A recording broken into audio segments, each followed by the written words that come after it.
Tingnan nyo naman yung baby ko. Kanina nakatagilid lang yan siya. Tapos maya maya, hindi ko napansin, nakatulog na pala siya. Ako naman ang hindi mapalagay kasi kanina lang siya natutong tumaob. Ngayon, natutulog na siya na nakatagilid. So dahil dyan, hindi ako mapalagay kasi nga, iniisip ko kung humihinga pa ba siya. Parang buang lang. Di tuloy ako makaalis kasi tinitingnan ko yung tiyan niya kung humihinga. Kasi alam mo, 3 months pa lang to eh. Di ko na alam kung kailan ba talaga nag-start yung bata tumaob. Sa tagalan ng panahon, di ko na alam. Ma-search ko nga.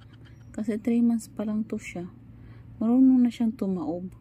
Tapos ngayon, marunong na siyang nakatagilid o tatagilid ba yun? O taob yung kanyang pagtulog. Ganyan na siya. Anyway, masarap naman matulog talaga pag nakaganyan posisyon.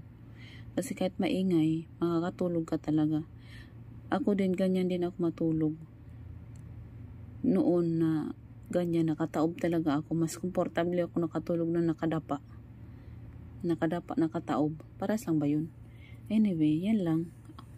Makwento ko lang. Anyway, good night, baby Ayana.